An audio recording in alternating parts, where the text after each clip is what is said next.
insulated metal, blah, blah, blah, blah. If I looked at the search term like women's pink rubber coated insulated water bottle, like that's my exact product. Now, the more specific you get to the product, the more specific the search is, the lower your search volume is going to be. So what we always look to do on product launches is like we try and find the intersection between good search volume and good to us is like maybe even a couple thousand, depending on the budget, that also have really good relevancy to the product. Because what you're trying to do is you want to get in front of your exact shoppers. So example would be insulated water bottle is going to be really expensive and not super specific to my product. Like it's kind of specific, but not really specific. I'm trying to say like, okay, where can I start getting super specific to my product, but it's going to have enough search volume that I can get the sales volume that I need. So I would focus more on that versus than I would looking at only search volume.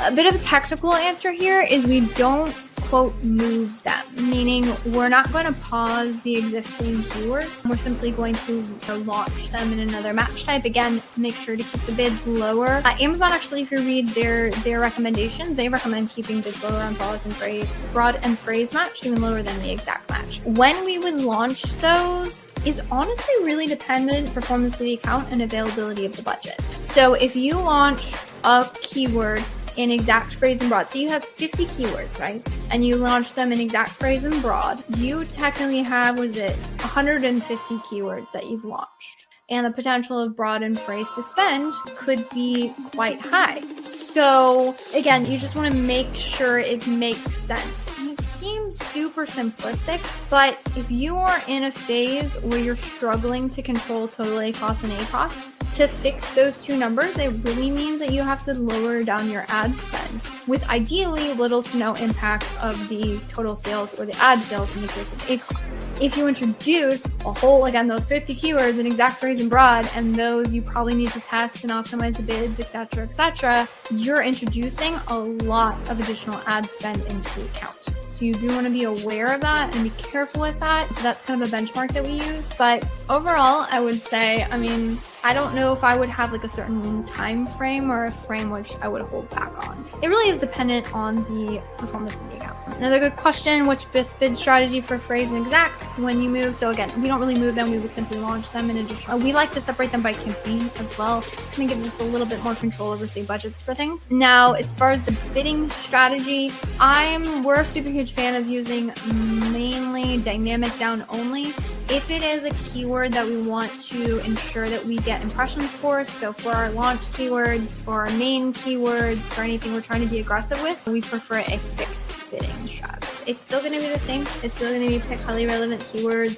One other tip is pick keywords that fit within the budget of the account that you're launching. So for instance, if I have a couple $100 a day budget versus $50 a day budget, those launches are actually going to look a little bit different because I can't afford that many clicks on a $50 a day budget. Or if I had, a couple $100 or $1,000, I have a lot more room for clicks. So actually, you want budgets to play into your launch strategy. The other thing that you want to keep in mind, do not expect profitability on launch. This is a huge one. There's a lot of people that try and pull back and knee-jerk for profitability right out of the gate. That is not going to happen. The reason why it's not going to happen, and I'll tell you the numbers behind the numbers, is that ACoS is just going to be high on your product launches, and that is a function of two things. One, the aggressive cost per click you have to set to be able to get visibility in the beginning, and two, how low your product conversion rate is going to be, especially if you're launching without reviews. Those two things, once you start to be able to bring your cost per clicks down because you gain momentum or you're optimizing your bids, and then two, once your product conversion rate starts to increase because you're getting those reviews, maybe you're optimizing your listing a little bit more because you've learned more about your target market, that is going to help bring down your target ACoS. So those things, again, conversion rates are going to be low, high cost per click.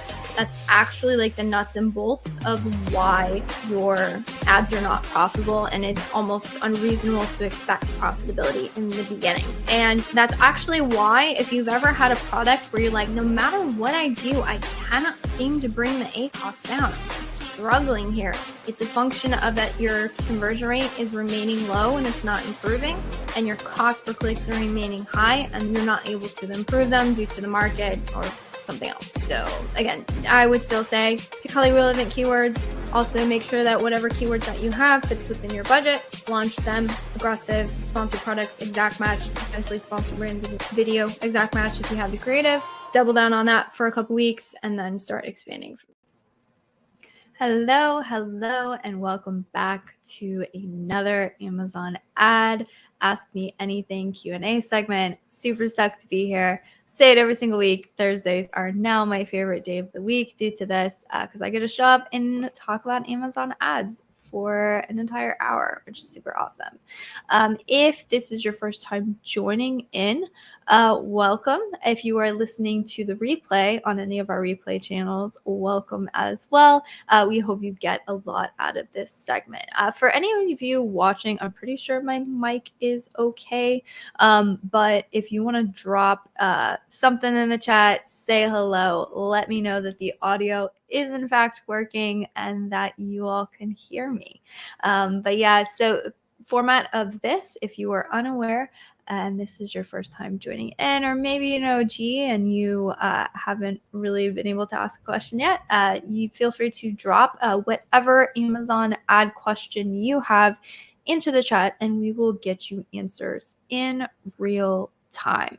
And we can even use the chat. Sometimes we'll ask like a follow-up question or a clarification question. Sometimes my answers will lead to an additional question that you hadn't thought of, or additional sort of like an idea that you want to expand on. All of those questions are welcome as well. So really cool announcements that I am super stoked for. We are now, everyone kept calling this a podcast. Originally, I didn't think it was a podcast, but apparently it is. So you can actually watch live on our channel if you go to junglr.com/live. Also, you can now view this streaming on any of your favorite podcast channels. Last week was our first guest appearance. We had Andrew Morgan from Marknology. He was able to answer some really awesome questions around hijacking. So definitely recommend going and checking that last episode out if you're dealing with hijackers, or you're trying to figure out what's the best course of action, what are my options here. Other things, if you are not currently on our subscription list, highly recommend you do that, because we're actually putting out some really cool resources based on this podcast. I'm also putting out things in our newsletter that I'm not really sharing anywhere else. I'm not currently publishing blog posts on it, so it's just exclusive to the newsletter. So highly recommend you getting on that list. One of those is just a really good weekly recap of all of the Q&As that we have in these segments, because sometimes it's hard to listen for an entire hour. I don't know how you guys all always show up and listen for as long as you do to my voice, but really, really appreciate it. Looks like we got some cool questions coming in the chat, so we'll make sure to get to those. One other thing that actually we had a question on last week, but I want to say it again because not a lot of people are aware that this is actually still like it's a new update as of, I want to say like a week or two ago. Is the fact that you now can add negative targeting into sponsored display ads. Previously was unavailable and now is available. So probably the easiest way to access this is going to be inside of your ad console. If you go into your sponsored display ads, you have to go to the ad group level. You can't add campaign level negatives, which is fine. Honestly, we recommend adding ad group level negatives anyways as a general practice. There's some specific use cases outside of that you would want to, but that's where you go in. A couple things on this is, one, these do not work in VCPM campaigns. You have to have a cost per click bidding strategy set on that, which CPM model is a pay per impression model. It's not a cost per click model, so that's not going to work. The other thing, if you're trying to figure out what should I add as a negative, you want to download the report. If you go into your ad console, you go to reports and you look at sponsored display, and then you want to choose a matched targeting report. If you haven't delved deep into that report before, it's called a match target report. It's essentially a search term report for sponsored display ads. So do be aware of that. All right, we got a first question rolling in. This is a big one. So yeah, use the question box, use the comment box to ask your questions here. But we'll start diving into it, and hopefully more questions will roll in. But the question is, with phrase match keyword campaigns, if the top of search and the rest of search are converting super well, but product page and placement are performing terrible, because I substantially reduce all the bids and then create an increased bid adjustment for top of search and rest of search. So basically eliminating the product page placement. That's a really good question, Hunter. So I would say, Hunter, you want to do the opposite of that, actually. So what we found is that the placement percentages, and this was actually a really good question. I think I released a YouTube video on this because some people were asking like, hey, where do product page placements show up, right? Like when I have like a top of search product page, like there's some interesting dynamics there. Like what is the actual placement of product page placements? So I actually have a YouTube video where I sort of dive deep into sort of like where they show up. I go through the documentation, Amazon's documentation, and be like, hey, where do those things work? But what we often see is that for product page placements, not always, but most of the time, those will have the lowest cost per clicks, meaning that it typically is like the lowest bids on those ones. And the way that placement percentages work is you really sort of enter into those auctions with whatever your bid is, be it high or low. So this is a really common scenario where people say, hey, can I put a low bid and just put a really high top of search placement? I actually was going through an audit today where the brand is going after things to aggressively rank. And that's the strategy that they've run, is they put a really low bid and they put a high top of search placement. The goal is to like only maintain those placements. The problem with that strategy, and where we find it doesn't always work, is Amazon doesn't factor in only your placement percentages when you sort of go into ad auction. It first takes a look at what your actual bid is, and then we'll sort of apply that placement percentage boost. So what we find in these cases is that if you do low bid, high top of search, or in this case, like a high rest of search, what you're actually going to be doing is overall the general bid auctions or auctions that you're going to be entered in are the ones where they're typically a little bit less competitive, at least for the majority of the time. So what you're most likely in this scenario essentially going to do is going to be you actually probably want to raise your bids and then maybe apply a top. I would test that first. I would see if increasing your bids puts you in more of those more competitive auctions for rest of search and top of search, and then apply a bid multiplier off of that and see if you can't increase, like see if you can't like change that dynamic there. Most likely what's going to happen if you do like a low bid and then high placement percentages, you will see just way more product page placements start showing up. I would say test both of them, maybe test both of them for a week, see if what I'm telling you is correct, because I every account tends to be a little bit different. But that would be my approach for that. All right. And got another comment, Elizabeth, that's crazy how people don't know about negative sponsor display. However, we were doing that about a year ago using bulk files. Yeah, I mean, technically there's hacky ways to get around that.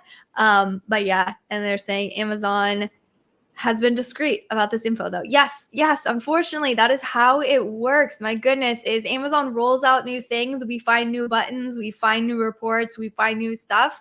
And then they're really slow to update their documentation. So for example, like when I was going through that video and I was looking at the documentation on the placements, it references rest of search, but it doesn't actually say, hey, you can put placement percentage increases on rest of search, which we all know that we can. They haven't quite updated their documentation yet. Or if they do update us, like if you get their newsletters, they'll be like, oh, hey, there's this update. And those of us in the know are like, yeah, that was like 6 months ago. Like we already know, we moved on, we're using it. So yeah, definitely you want to keep in touch with your ad console. That's why even if you're using a software that's connected to the API, even if you have a really good management system you're using, still having touch base points in the account is highly useful. And then stay plugged into a community. So I'm plugged into a community. That is amazing. We're actually getting ready to open enrollment. I'm gonna plug us real quick because this is a really insane community. So this is a core community. It's not just me. It's also Michael from Ad Badger. If you're an OG in the space, you know about him. Gonza, myself, obviously, and then Brent from AMZ Pathfinder. You can join our launch list. Again, we have closed enrollment periods, and so we're looking to launch again. I have the conversations happening in these groups. Let me tell you, are amazing. We went through a whole vetting process last week of a really insane keyword-based product launch strategy forecast. Insanely high-level conversations happening in that group. But that's another one. So stay plugged into a community. Obviously, show up to Ask Junglr every week. I'll tell you about the updates. But yeah, I agree with you. Amazon they don't do a good job of letting us know. Cool. Question from Daniel. How can I run PPC ads for virtual bundles? I can't add them to my sponsored campaigns. Yes, that is correct. You cannot add them to sponsored product campaigns. Now, I have not tested this. Someone that I know and respect said that they were. It's like a hack thing, and it's a time sensitive thing. And when I say time sensitive, I think within minutes you have to do it, within the first 5 minutes or something. Someone said if you created a virtual bundle and within the first couple minutes of having that virtual bundle live, you could then quickly go to your ad console and add it to a sponsored product campaign. If that is correct, I don't know. I haven't tested that because we tried to coordinate that with someone, and it's so time sensitive, and it might be a bug that Amazon will correct at some point. So that's not an officially good way to do it. The only ad type you can run for virtual bundles is a sponsored brand ad, though. You can add virtual bundles to sponsored brand ads. To be honest, you don't get a lot of love. I mean, it would be ideal to be able to run a sponsored product ad, but we haven't really seen that ability. Dante saying, hi, Elizabeth, hope all is well. Yes, thank you so much. Thanks for showing up again. I appreciate it. Cool. Yeah, another question. I think it's better to have a low base bid with the placement modifier to get top of search. It's goal, improve rankings. That's where I had great success. Yes, I mean, you could definitely test that. When I tell you is my overall evaluations, given all of the accounts and all of the things that I've seen. There definitely is outlier use cases. What I've seen if your only ranking strategy for your main keywords is a low bid and a high. And when I say low bid, I mean crazy low bids. If your average cost per click or bids for your products are within the dollar range and you're using a 20-cent bid and trying to hack it with the top of search, you will get sales. Oftentimes these can be very profitable, but the volumes that you move through those campaigns tend to not be as good or as big of an impact on the ranking. So it's not the best ranking strategy because when you're talking ranking strategy, what you're looking to do is simply you want to move volumes. Your goal is how many ad sales can I push through this one search? That's your goal.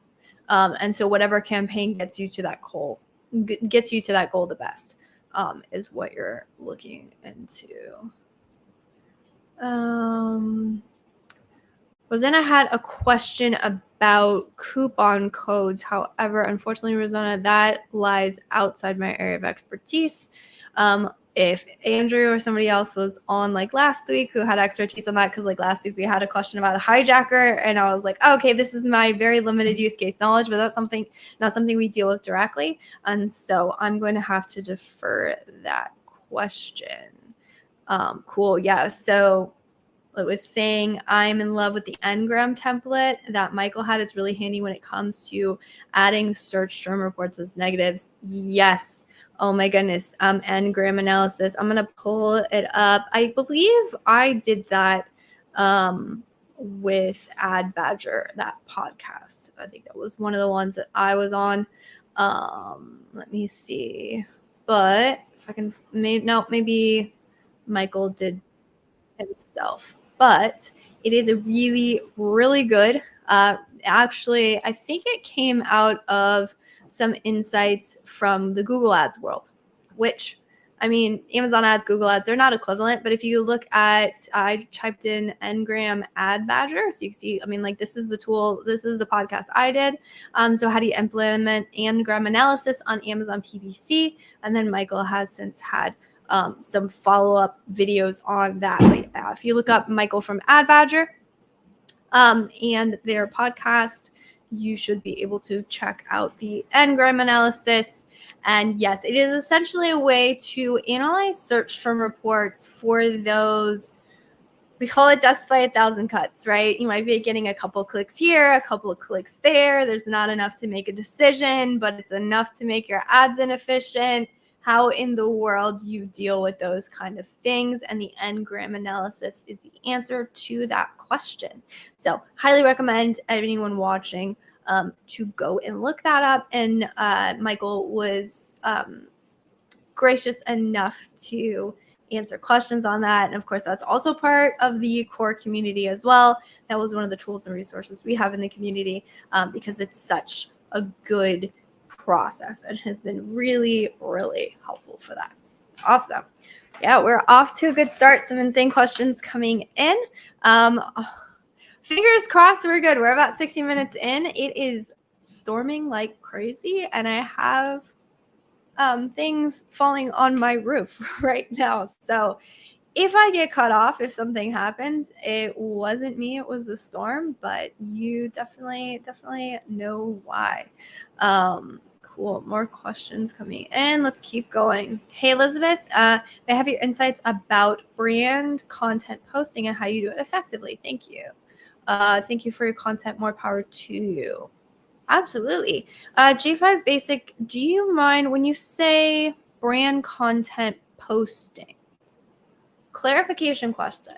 Are you talking about posts inside of like Amazon and Amazon posts? Are you talking specifically about like my content and how I think about it and how I post it for us as an agency? Happy to answer that question, but it'd be helpful to get some clarification so I don't go off on a random tangent that you weren't actually asking about.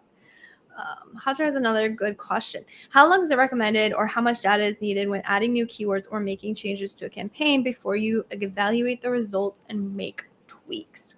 Great question. And a really nuanced one. So I'm going to give you best case scenario, and I'm going to give you scenarios in which might be the most useful to you because it is possible to overthink this here.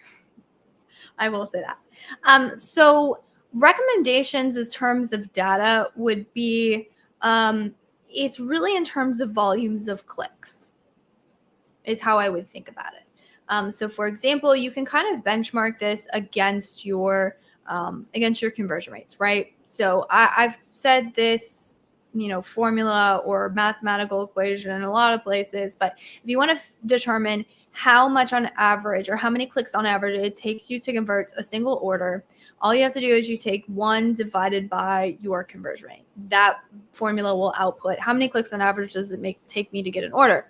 So if I know in general, in the terms of probably the most cut and dry one would be like negating keywords, right? If I know it takes me 10 clicks on average and I receive 12 clicks, okay, on average I should have converted for this keyword. So maybe I can be a little bit more confident when added as a negative. Now, some cons to that is, can I afford to wait 10 clicks? Maybe I can afford to wait 10 clicks. Can I afford, if my conversion rate is at a 2% and it takes me 50 clicks to determine an order, can I afford to wait 50 clicks if all of my clicks are $1? Probably not. So it's a bit of a dynamic between sales spent and the amount of clicks generated. Now, what does that look like in terms of practicality for you as an ad manager? This is where it gets sticky. So we're currently like we have some software and we're currently testing some out. We use like a hybrid between manual and software. Software, it becomes really easy to determine when did I last make an optimization, what is sort of the data update since then, and how can I adjust based off of that.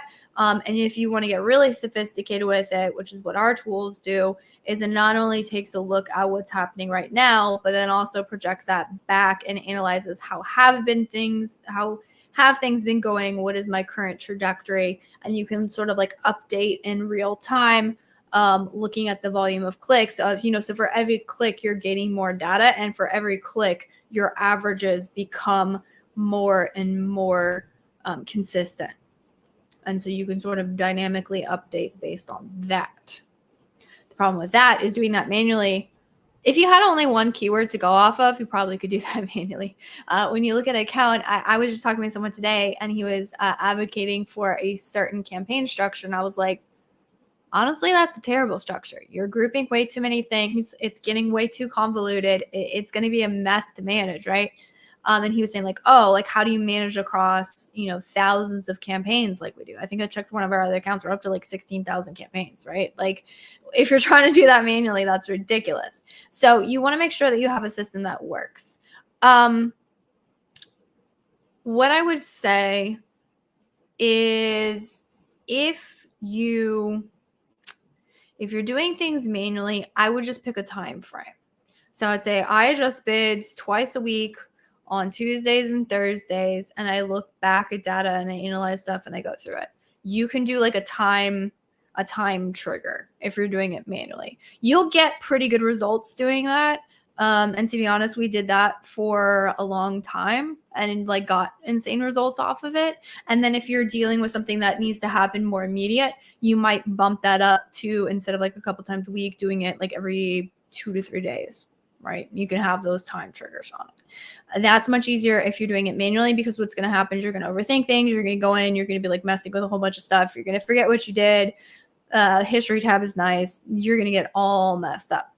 The easiest way to do it would be, hey, if I have a software, I can just allow that to worry about time triggers for me. And then those, the software will take over the optimizations. You want to make sure you're picking good software. You understand the bidding structure that it's applying. You agree with it and you know how to work with it. That's where stuff goes off the rails. When people don't know what they're doing, they don't know what the software is doing. They don't know how to manipulate the software to get the results that they want, and things go off the rails. That was a very long question or a very long answer, Hunter. But the last thing I would add to that is it's going to be a little bit different for product launches. So for product launches, our goal is to get visibility on the product, so i.e. clicks and sales ASAP. So in those cases, what we would do is we would check the data. We would check it the very next day. Within 24 hours, 48 hours. And what we're doing is we're increasing the bids to make sure that we're getting sort of that traction. Because if you wait for a time trigger like, oh, every 2 weeks, then you might be moving too slowly on stuff. Okay, yeah. 5J followed up, referring inside the Amazon by posting one of my specific category. Okay, yeah, so I'm assuming you're talking about posts. Yeah, so I would carry over anything you're doing on any other social channels, was what we've seen works the best. Posts are great. They can be helpful. You can drive brand followers. Couple points on that. One is the more like potentially visually appealing your product is. So for example, if you had a home goods product or a baby product, like you can showcase like beautiful homes and babies. When you have like an industrial product, sometimes it's like hard work, like, I don't know, people really want to follow that and have that kind of show up on their account. So I'd say posts are useful. Think about how visually appealing and like worth a follow your post might be. And then they are useful. I do see Amazon trying to expand that potentially, but as far as the impact on the brand, it's a little bit minimal. So if you have the extra time, if you have the bandwidth to do it, I would do it. But if there's other things that would better support your account that would have bigger impact, I would do those things before I mess with posts, would be my answer to that. Awesome. Good question. Hi, Elizabeth. Hello. I want to launch a video ad campaign. So which match type should I use? Exact, phrase, or broad? My product category is related to grocery. Good question. We typically focus on exact match with these campaigns. Now, we just talked about Amazon making updates and not letting us know, and these random updates that are happening. The one thing that everyone should be aware of is that exact match in sponsored brand ads is not as exact as it used to be. Meaning, Amazon now will trigger what they call like related searches inside of all of the match types for a sponsored brand ad.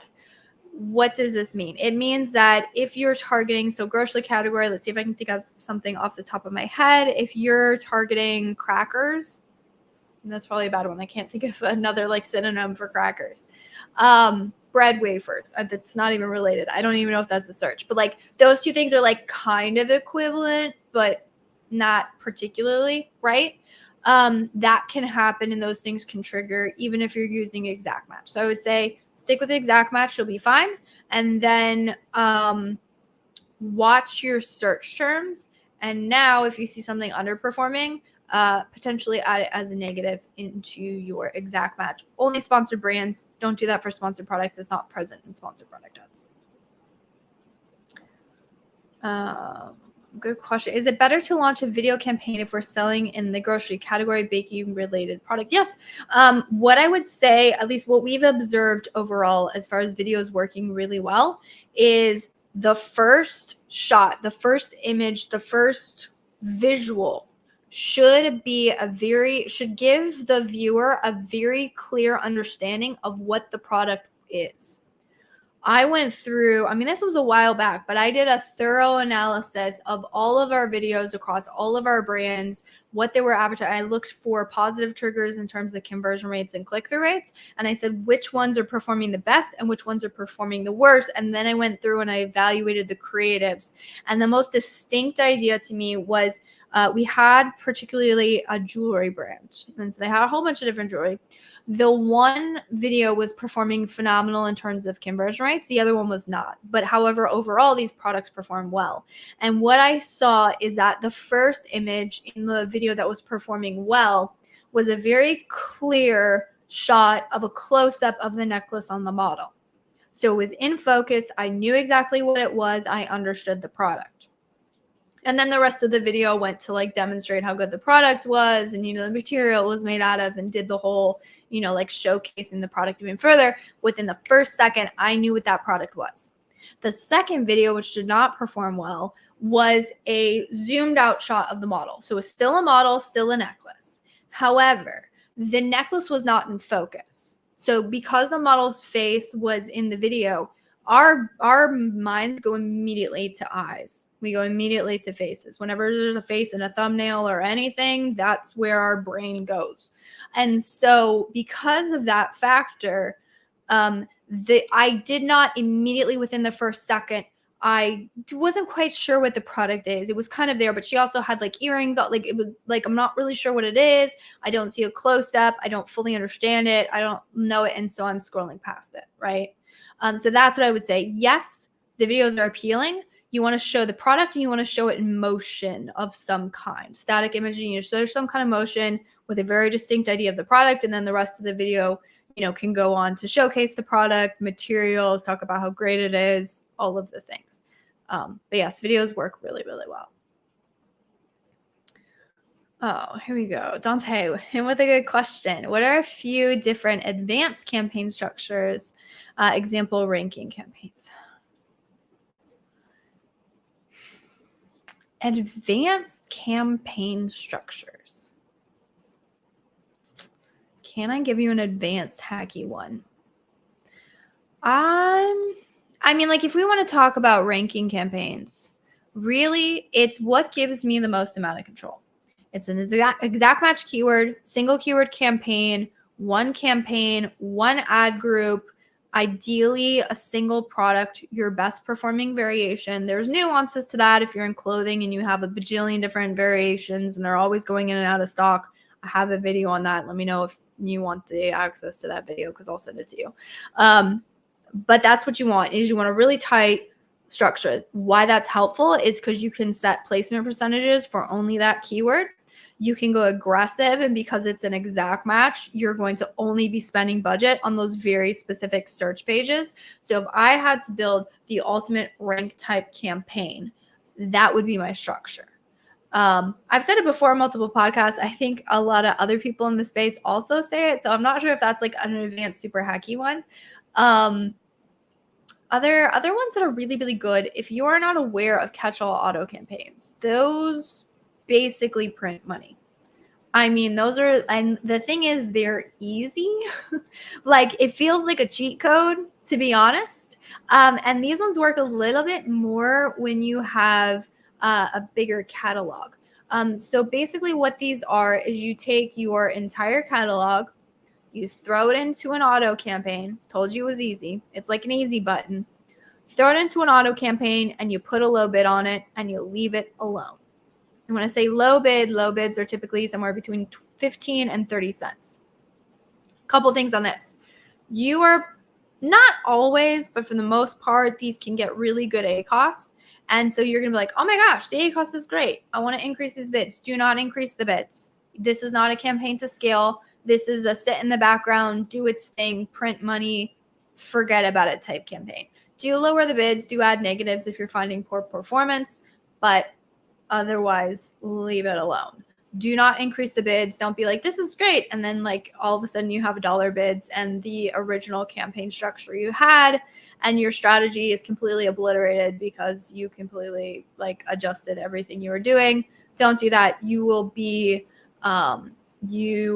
definitely be tempted to do that. If you look at our YouTube channel, the name of the video is The Campaign That Prints Money and How to Not Screw It Up. And the thumbnail is Catch-All Auto. So I would look for that video. That's going to explain that more in depth. But if I had to give you some, like, again, I don't know if those are advanced and hacky, but hopefully those help. Hey Liz, I know it's a pretty generic question. However, if you could create, excuse me, create a video on PPC audit and create a report, how to analyze it. You also create a strategy for the same account. So going through like an account and auditing it. Yeah, there's a lot that goes into it. And honestly, the audits kind of stem from like 5 and 6 years experience in bringing that to the account. So a lot of the things that I'm saying about like, oh yeah, placement percentages don't work as well. Like you're focusing on that, don't. Or, oh, you have most of your ad spend going to the thing that's driving the least profit for you. Like it's a lot of just like scenarios I've seen. So our audits are pretty custom.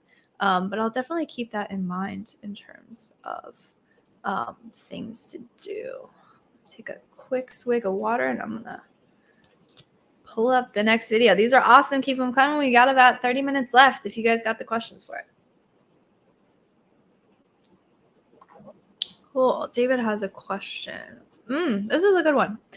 I'm having issues understanding how keywords bids work. When applying different bids and bids placements, is the bid placement percentage increase based on our default bid or on the actual bid for the keyword? Yes. So good question. And then I think this sounds like this question stems from a little bit of confusion as to like the ad group default bid and like your overall, like your actual bid on that keyword. So I do want to clarify that. Default bids, as soon as you set a custom bid for that keyword, the default bid at the ad group is pretty much useless. Amazon doesn't even take it into account. Everything will then go from your bid. Now, if you set up an ad group and you only apply the default bid and you never change it, that's where the default bid may have some influence over what your actual bid is. But as long as you have a custom bid, that's all that's going to apply here. And so the placement percentages are going to be increases on the actual keyword bids, not the default bid of the ad group. So hopefully that clears it up, David. But if you have a follow-up question, let me know. All right, I'm gonna have to go through these quickly because we got a lot of them coming in. This is awesome.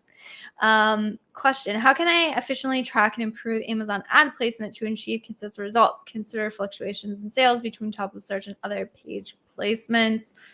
Good question.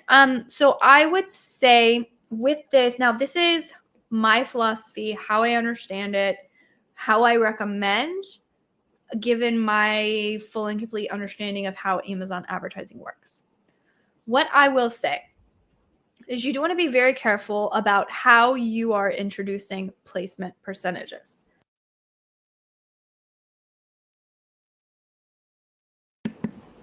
Excuse me, I had to cough for a second.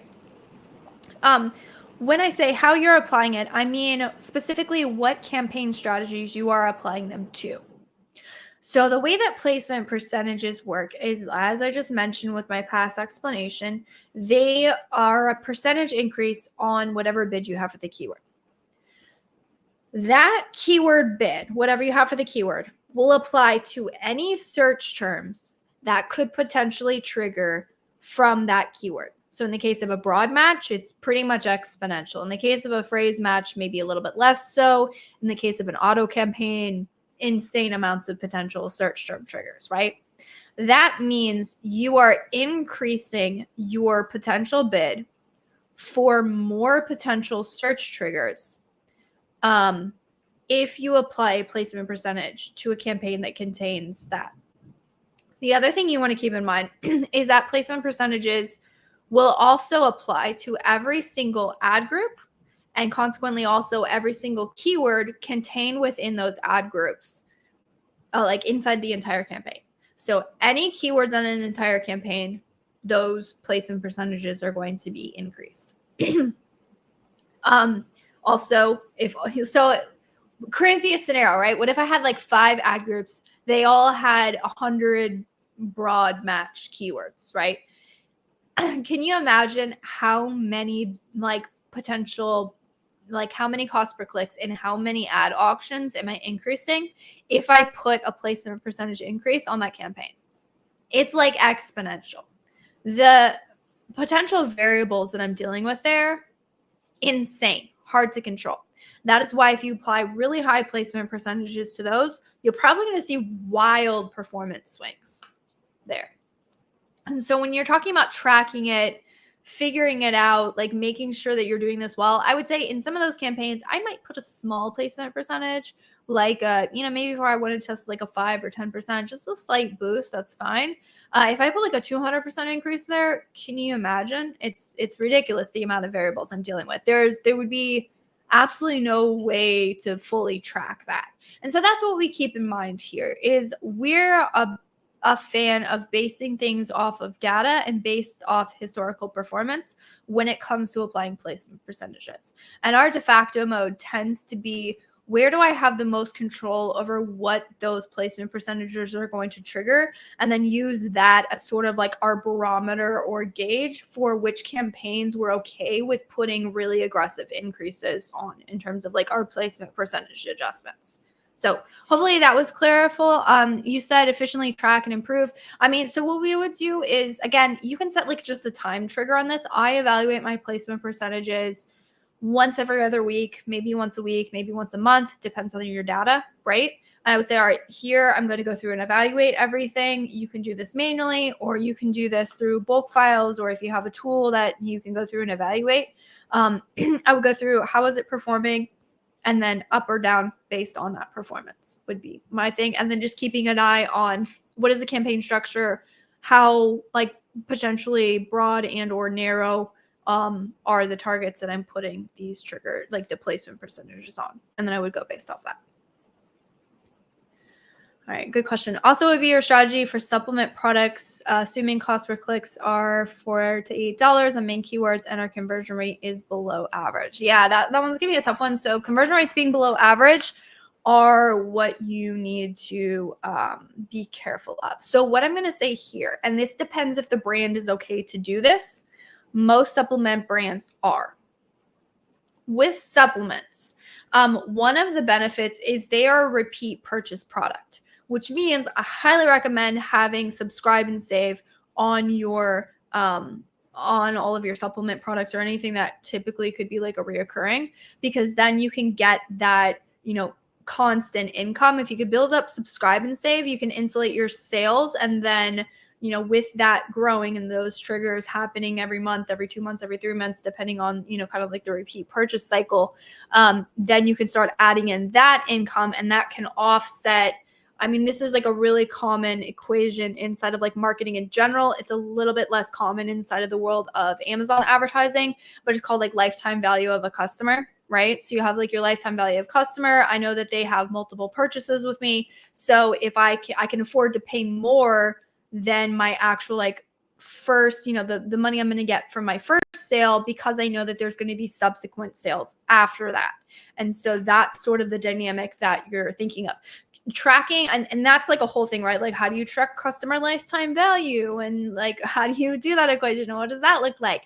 I would say good news for you is there's a really, really quick and dirty way to think about it inside of Amazon advertising, and that is total ACoS. Now, if you want to get nitty gritty in the weeds, we used a software tool that we love. It's called KPOQ, KAPOQ. If you listen to me for any length of time, you've heard me talk about it ad nauseum, but they actually have a report that we're able to pull that shows customer lifetime value. It like deduplicates customers and does a whole bunch of cool stuff for us.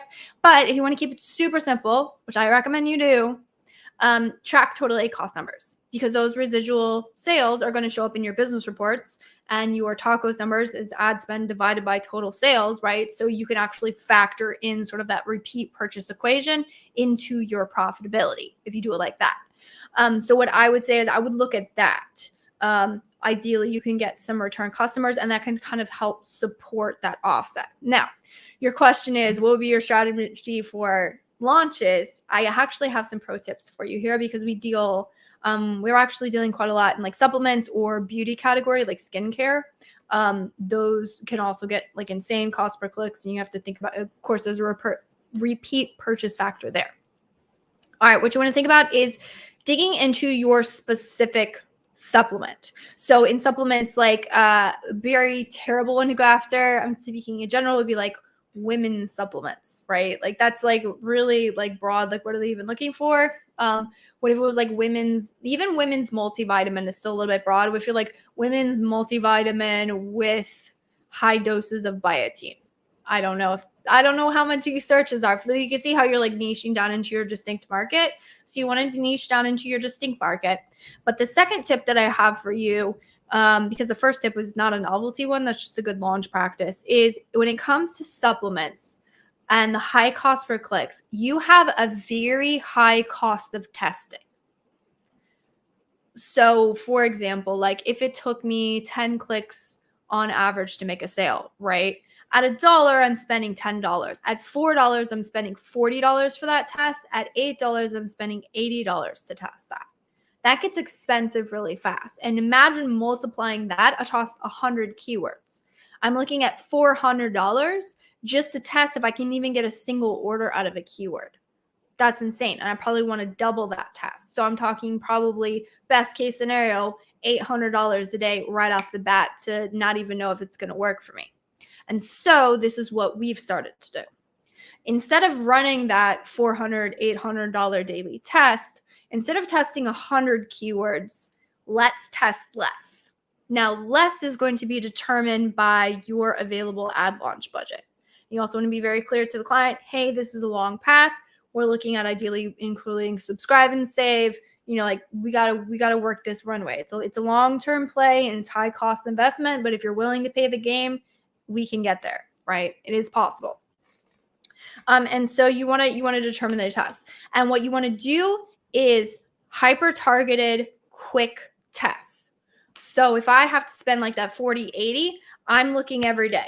Did this keyword work? Did this keyword work? Do I have enough data to validate it? Do I have enough data to pull back? Do I have enough data to go harder?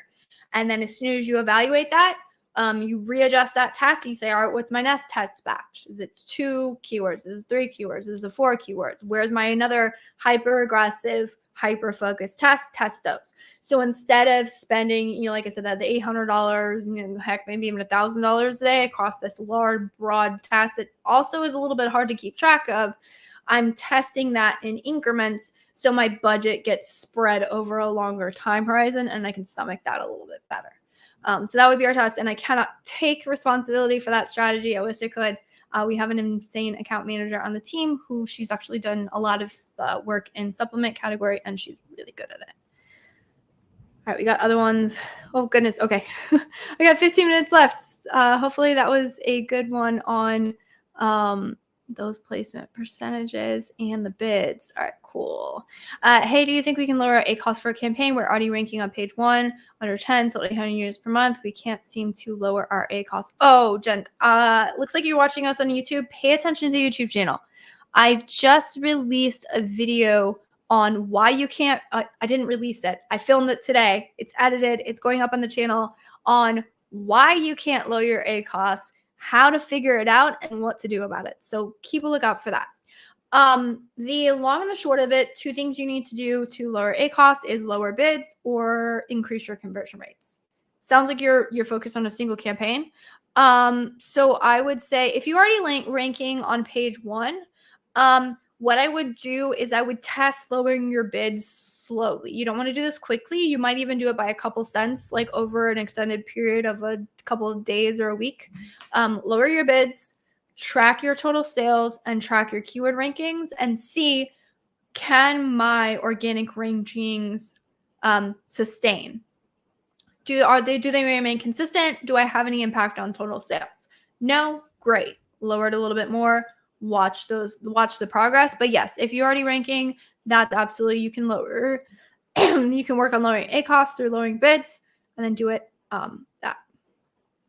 Master PC said, are you testing rest of search placement modifiers? In which situations are they working well for your clients? Yes, we are testing them. And the answer is it depends.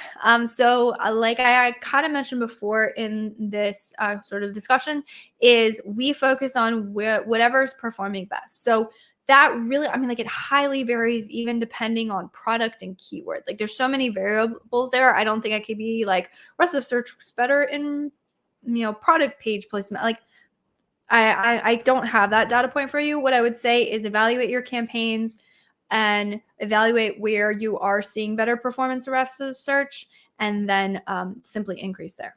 It's going to be the best one. Oh, another one from David G. I have isolated my top performing keywords into their own campaigns, exact and phrase match. Great. For my good phrase match campaigns, however, those top keywords are not performing. Low impressions, 1 to 2 clicks most. That's not abnormal. What I would say, David, I would say don't overthink it. It could be that those searchers are triggering through your exact match campaign, which is actually fine. I wouldn't sweat it. David was asking, what should I do? Should I increase my bids? If you're seeing low impressions, you can increase your bids.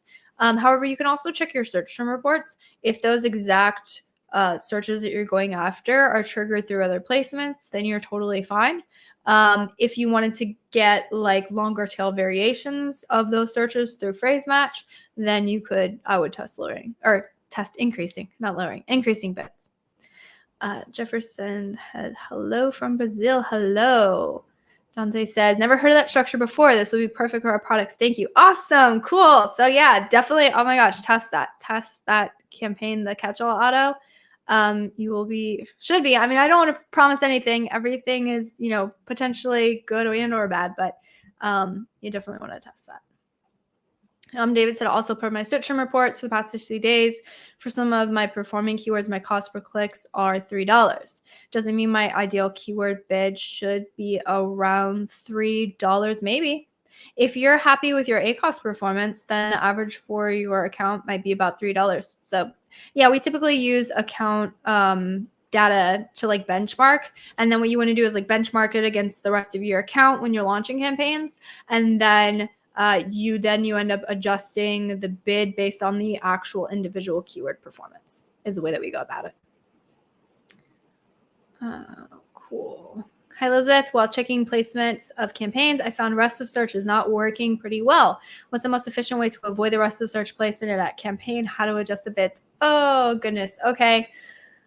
So here's what I'm going to say about placement percentages. What is that old? Like, God, give me the grace to control the things that I can and the willingness to accept the things that I can't. Like, that kind of applies to placement percentages, if I'm being honest. So a couple things here. The first thing that I would say is I would go through and I would evaluate the actual keyword performance in that campaign.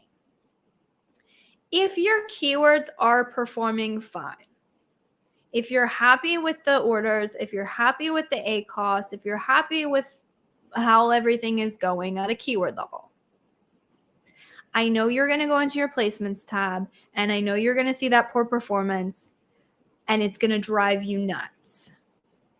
But if your keywords are performing well, I would say don't sweat it. Okay? Because do recognize that rest of search placement, again, it applies to everything in that campaign. Now, if you have a single keyword campaign, maybe we're talking about a different story. You can 100% determine that this one keyword doesn't work well rest of search. But if you're looking at a campaign with a bunch of keywords, again, you're gonna just drive yourself mad, and there's not as much as you can control. I mean, the one thing that you might test now, if you heard that and you're like, Elizabeth, I really need a strategy here. Up until we get negative placement percentages, the best thing is going to be, I don't even think it's lowering the bid here.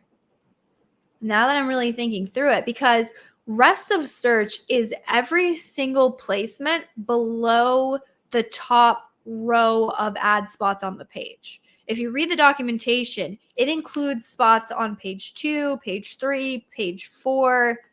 I mean, like, it includes everything.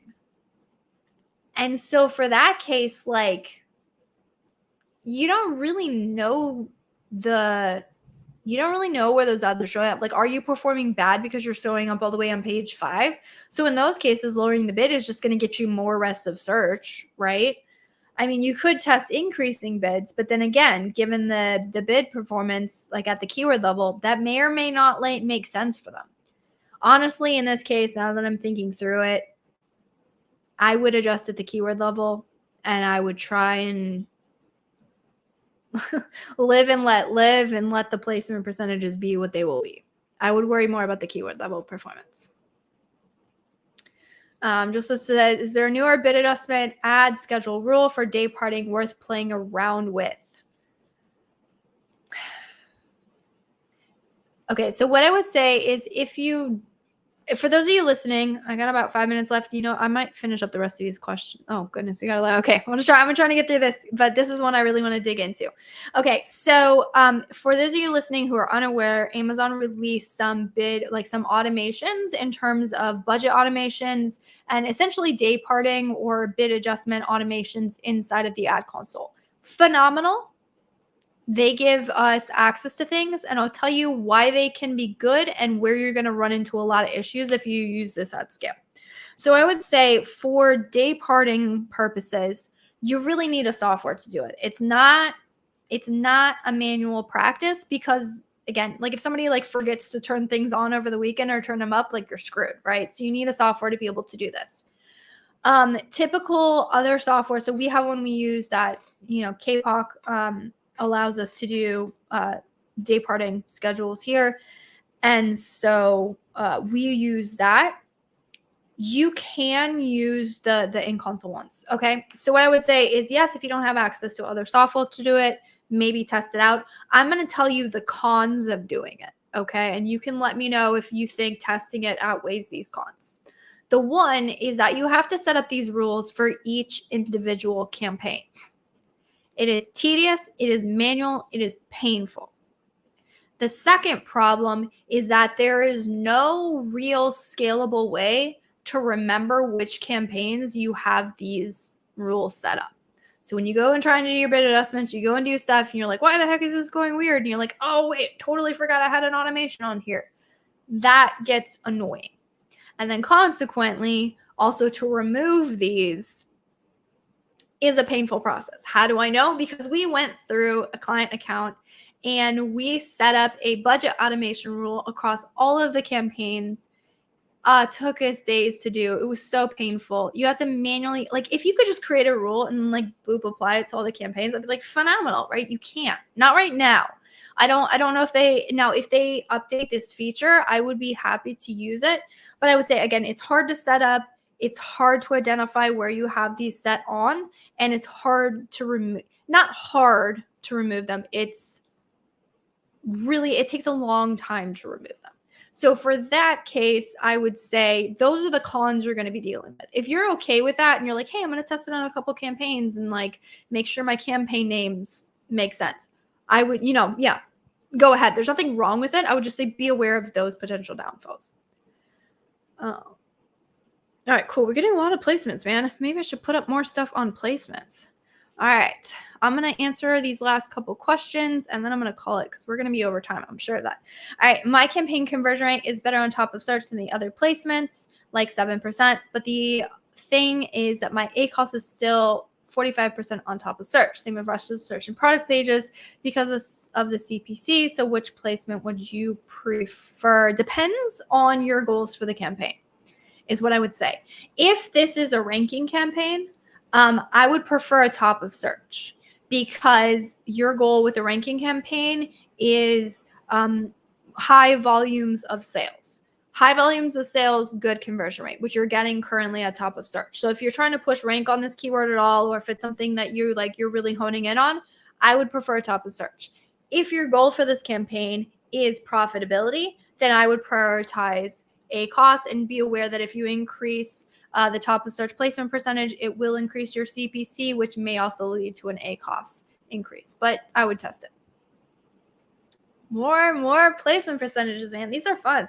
While checking the placement percentages of campaigns, I found the rest of search is not working well. What is the most effective way to avoid rest of search placement of the campaign? How to adjust bids? Yes. So I believe I answered this question. Someone else had this question earlier. Looks like this also got answered in, yeah, it's duplicate question. Someone actually answered on LinkedIn. But yeah, I would say control the things you can, let go of the things you can't was my general consensus.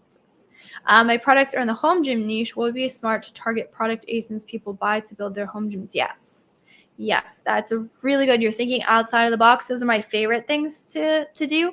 I would say if you're going to test this, Dante, be aware of sort of like what campaigns or not campaigns, how much budget you're spending toward this, because this is kind of like a test and see thing. Other things I would say is sometimes when you're targeting specifically keywords that are sort of outside your niche, sometimes it's hard to get impressions. So it will be easier if you're using product targeting here. But yeah, no, definitely a good test. David G has a question. How do you track your keyword rankings? You put them in an Excel file. We use two tools currently. One of them, Helium 10, and the other one that we really use and like is called Data Rova to track keywords. Tracking keywords, so much easier doing it in a software. If you can use a software, totally would. G5 Basic says, hi again, Elizabeth. If the product already has a catch-all, should I eliminate their for match auto? Is it okay to have both? Absolutely keep both. Totally good to run both.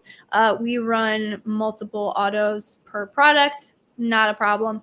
Just keep make sure that the performance is good. You definitely, our goal is to run these for profitability. So I would absolutely do that. Well, that was an awesome episode today. First off, I appreciate the questions. So many questions on placements, and hopefully I provided value to there because yeah, placement percentages, they threw a wrench in the works in our bid optimizations, and I mean, gave us so much more to think about. Honestly, I don't really ever expect Amazon to completely give us negative placement percentages. You can actually eliminate certain placements in Walmart ads, which is kind of interesting. I don't know if they'll ever roll that out for Amazon or not. Time will tell. But yeah, so I appreciate all of this. As always, make sure if you missed the beginning, I would recommend checking this replay. If you're not subscribed to our newsletter, I highly recommend you subscribe because we're actually, and I'm going to synthesize this. I'm going to make it a little bit more digestible for the readers, and only people on our subscription list are going to get that. If you want to listen in the car, podcast might be the easiest way to do that. Have this in a podcast format. Finally, for all of you watching who make this show so awesome every Thursday, I appreciate you, and I look forward to our next one. Thanks so much, guys.